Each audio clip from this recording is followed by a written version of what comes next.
Welcome back to knowinggod.net. We're so excited to have you here. My name is Cynthia Portero, part of the ministry team at ICLV, which is the International Church of Las Vegas. Real quickly, we'd love to invite you to go to our site at www.iclv.com and check out our ministries.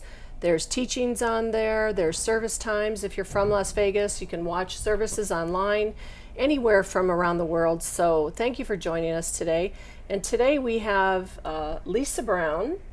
And Lisa Brown is a wonderful woman of God that just is anointed and touches so many lives with her ministry and her work and her beliefs and what she does. And she has beautiful family. And Alesia, I know it hasn't been an easy road for you. No.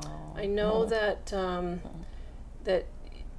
tragedy struck your life, and could you just start a little bit about you and your husband and your story? And I want to start by saying, always be careful what you ask God for, because I grew up in life trying to live for the Lord, and I was around a lot of people that had great testimonies of things that God had delivered them for drugs and all these kind of things. And I was brought in the church as an early age and always in the church. So I'm like, God, I don't really have a testimony. But Lord Jesus, He changed my life. And my tragedy began like in 2010. My husband began spiraling down, Cynthia. I didn't know what was going on. He had separated himself from me, my daughters, all of his friends. He was my husband, my pastor, my best friend. And how long were you married? We were married 26 years. And he was a pastor? Yes, he was my pastor, and we served together. And I came in one Sunday morning, went into his office, and on his desk saw his letter of resignation. He had never shared it with me, never said anything to me about it. That's how I found out. And it was so unlike him. We talked about just about everything. And I remember running into the bathroom and taking my two girls and telling them, because I didn't want them to find out just randomly from anybody. I had to secretly tell them that this was happening, and that was the beginning of spiraling down. I mean, next thing I know, it was not just that, it was my marriage was struggling. He wasn't even talking to me anymore. I mean, I don't know what was going on. And I remember at the end of December, a friend of mine called me, and she was living in Las Vegas. And her 16-year-old daughter on Christmas Day had been diagnosed with cancer. And I was like, Lord, life is just awful for me. She didn't have a real good Christian base. So I went to my husband. I said, I think me and the girls are going to go down to Vegas and be with my friend and be a support to her and help her during this time. Thinking in my heart that maybe this time away, God is going to talk to him and things will go back to normal, whatever the case. So you just decided to pack up and go with your friend and follow God's prompting. Yes. We've got like a 6-month lease on an apartment. I said I'll be there, help her daughter go to chemo, whatever the case, just serve. And maybe God's going to do something, maybe through my serving, He'll do something. And I thought He had, because we had been there just for a week. And my husband came, just surprised us that day, didn't tell us anything. He said, I brought the best car for you because I just didn't want you to be down here without the best car. And so I'm like, things are turning around.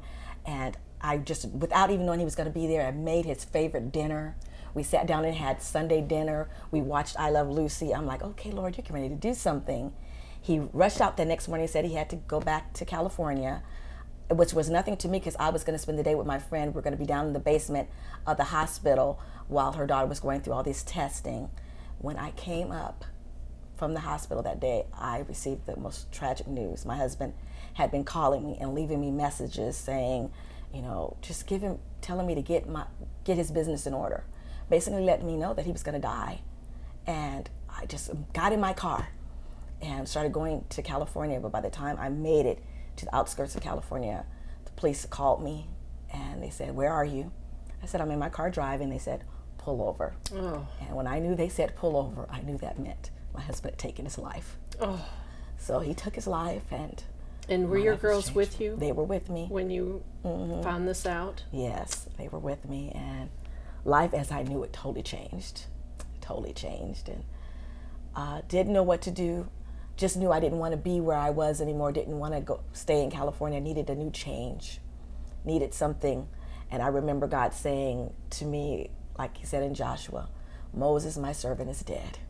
I want you to go and declare just take the land. So I said to my daughters, we're going to go to Las Vegas and we're starting all over. And we did. Oh, and out of that tragedy, Lisa, you have shined the Spirit of God for me, and that courage that it has taken you to be able to get out of bed in the morning, to be able to minister to others. And out of this darkness, you have brought so much light into the lives of so many. Tell us about your ministry, Touch a Heart. Tell us, because it means so much to the world to have you doing this. Thank you, Cynthia. Lamentations tells us it's because of the Lord's mercies that we are not consumed.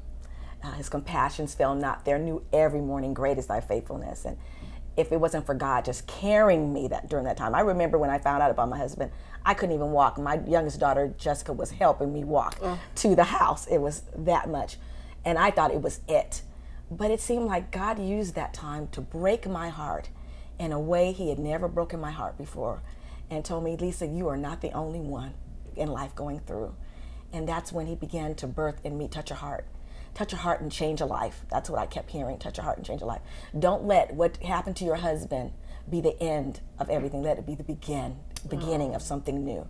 And that's when God birthed Touch a Heart in my life. And tell us the website for Touch a Heart Radio and your Facebook page, and great. So we can post that up. I would love to share. It's womensworshipfest.org, womensworshipfest.org, and we have a Facebook page, and it's Women's Worship Fest Inc. So please feel free to visit any of those and listen to us on Monday evenings at 5 o'clock, Touch a Heart Radio, where we talk about matters of the heart.